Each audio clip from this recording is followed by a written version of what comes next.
Hey everybody, I'm Bede, aka the Terrible Australian of Supermarcy.com, and welcome to the 16th edition of my 2015 MIFF video reviews.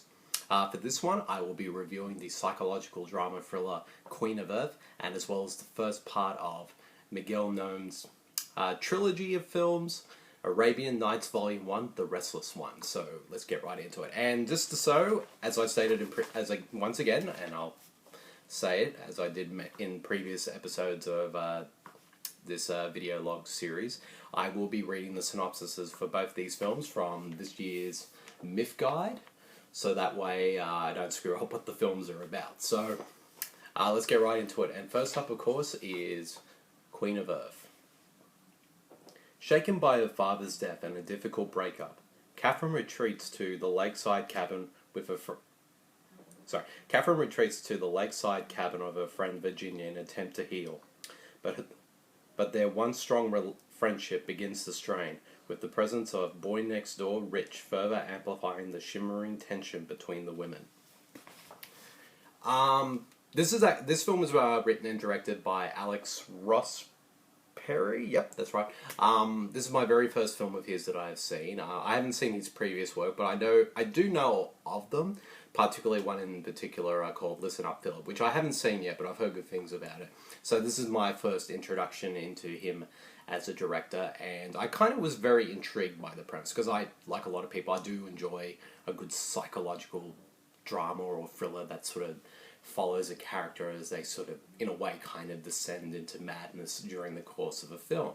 And, okay, I thought this one sounds really interesting, and it's sort of more, it's not really sort of a mainstream type of film. It's more of a sort of, I don't want to use this word to categorize it, but I'm going to say it anyway, just to give you the type of film it is, and that's sort of art house kind of psychological thriller.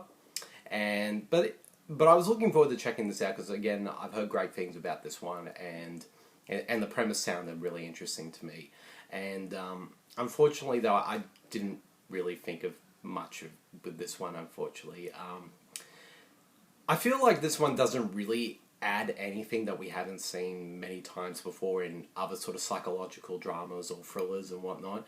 I mean, I've seen, and I don't know, I just didn't find the character of Catherine, played by Elizabeth Moss, that interesting of a character. And to be honest, so I know a lot of Elizabeth Moss, who is a wonderful actress, is getting a lot of acclaim for her performance in this film, and to be honest, I didn't really think much of her performance, to be honest. And I think the reason for that is I just couldn't, I just didn't find her character compelling. And I think the reason for that is that her character of Catherine from the get-go is very unlikable and unsympathetic. And I think that sort of knocks against the film because I mean, she can still be the same character as she is, but you need to find some empathy with the character, so that way we're kind of taken in on this journey that she's going from, and her from being not seemingly normal at the beginning, but then sort of as the film progresses along, sort of slowly descending into madness. You need that sort of, like I said, empathy, so that way we know what's going on in her head, and we feel for her. But unfortunately, I just didn't feel for this character at all during the course of this film, and if anything, and I just didn't really buy Elizabeth Moss' performance at all, and to be honest, I honestly thought that Catherine Catherine Waterston, who plays her best friend Virginia, I thought she gave the better performance. She brought a lot of sort of subtlety to her performance, and I found her character much more sympathetic compared to Elizabeth Moss' character, so, which is a shame because it shouldn't be like that, but it kind of is, and actually a lot of the sort of other characters that do appear in the film, like Patrick Fugit plays the role of Rich, and I can't think of the actor who plays Elizabeth Moss's character's ex-boyfriend.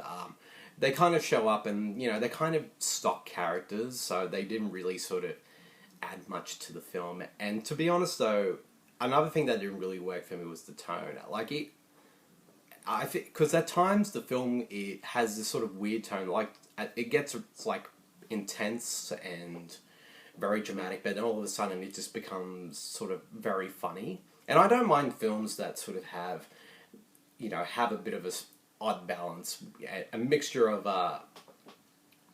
balance in terms of what type of film it's going for, whether it sort of mixes thriller or comedy or and all that. But unfortunately, I just found the tone of this film just to be really jarring. Like, it was just too silly to take serious, and it just took itself, and also it took itself too serious to be silly. So, and the humor in it, I just found jarring. It just didn't work for me at all, and it's a shame because I think the film is well directed. I think Alex Ross Perry has a really good eye, and the film just looks spectacular as well. It's got a great cinematography, pretty solid score, and I don't know, I just feel like his script could have just had a bit more to it, or at least because it just felt very underwhelming to me. And like I said, it didn't really add anything that we haven't seen many times before in other sort of psychological dramas or thrillers and whatnot. So yeah, this one was a bit of a disappointment for me, unfortunately. So if I had to give Queen of Earth a rating, I'm going to give it a 2. Yeah, it just didn't work for me at all, to be honest. I don't know whether I might check this film out again at some point, because my kind of viewing of this was kind of slightly ruined, mainly because I sat next to somebody in the cinema who kept dozing on and off during the course of the film, and I was kind of getting very annoyed by that. So maybe I'm taking my frustrations because of that kind of were projected onto this film, and like I said, so maybe I might just give it another shot at some point and see how I feel about it. So, but at the moment, I just didn't really think of much of it, unfortunately. So, now on to my next film, and which of course is the first volume in the Arabian Nights trilogy, which is Arabian Nights Volume 1, The Restless One. So I'm going to say, well, I'm going to read the synopsis for this film, but also at the same time, I'm going to give you a bit of the background information on this film, which is written down here as well. So at least give you context about the ambitiousness of this trilogy, particularly in this first chapter. So let's get right into it. Arabian Nights Volume 1, The Restless One. In Portugal, 600 shipyard workers are being laid off. An apiarist, I probably pronounced that word wrong, so forgive me, fights off an invasion of foreign bees. An African wizard creates an aerosol spray that cures impotence in world leaders and MIF financiers. A judge puts a cockerel on trial for crowing too early. The first part of this sweeping trilogy from writer-director Miguel Gomes takes the classic fable of Scheherazade and uses it as a basis for a fantastical and whimsical examination of contemporary Portugal. Working with a team of journalists tasked to gather real-life stories from around this Odesserity, I probably pronounced that word wrong too, so forgive me, ravaged nation, Gomez and his crew then wove those tales into a poetic and pleading and often wry modern-day fable. So as you can see from the synopsis there, this is not, like this first chapter, and as well as the other two films, which I'll talk about in the next video review, is not a full-on adaptation of the original book of Arabian Nights. If anything, as Miguel Gomes does, Miguel Gomes does, is it sort of takes the sort of stories that he heard about during a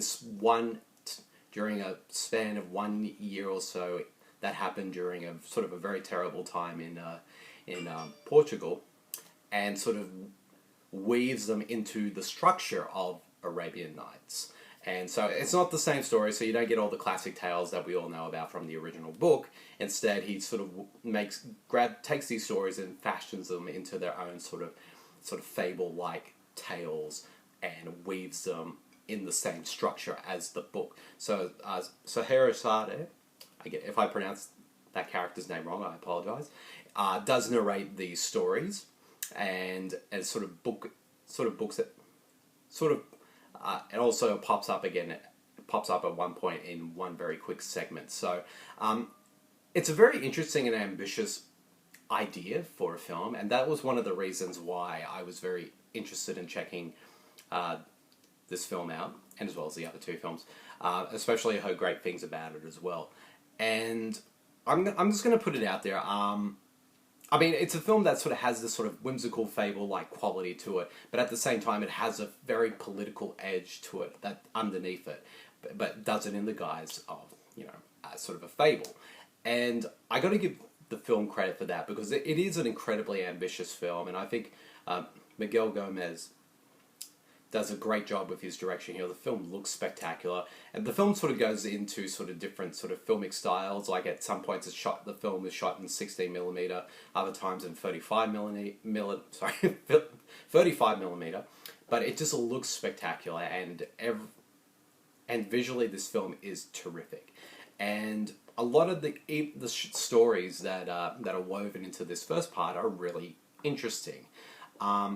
Unfortunately, though, the film does have problems, and like I said, I have to admit, even though I was very intrigued by this film, I wasn't fully engaged by it as much as I thought I would be. And I think the reason for that is at times, even when don't get me wrong, there are some really great moments in this first chapter, and it is a bold, original, and ambitious film. But I have problems with at times the film can be a bit dull, and not really all that engaging, which it's kind of a shame. And also the film does tend to be a bit aimless at points as well, and as well as drag sometimes. And there are some of the stories kind of go on a bit too longer than they needed to be, and it kind of really hurt the film, at least for me. And I guess I don't really know much about sort of the political aspects of Portugal. So in that, since I'm kind of both unaware and not informed about them as I think most people are, I think it didn't really sort of get to me as much as it would. And it's a shame because, like I said, there are some great aspects to it, but I think the flaws of the film kind of hindered this one for me, unfortunately. And which is a shame, because like I said, it's an ambitious first chapter, but it didn't really quite work for me, unfortunately. So if I had to give Arabian Nights Volume 1, the Restless One, a rating, I'd give it 2.5. So, but that's not to say, like, I know a lot of people sort of have been raving about this film and also the other films in the series. So, but I don't know, for this chapter, at least this first chapter didn't really work for me, unfortunately. So, like I said, it has its moments, but the flaws kind of really stood out for me. So, if I had to get... So, yep, that's the end of this 16th edition of my MIFF video reviews. I hope you guys enjoyed it, and keep a lookout very soon for my 17th and final MIFF video review, in which I'll be reviewing the second and third chapters of Arabian Nights, Arabian Nights Volume 2, The Desolate One, and Arabian Nights Volume 3, The Enchanted One. So keep a lookout for that one, and I'll see you guys later. See you, everyone. Bye.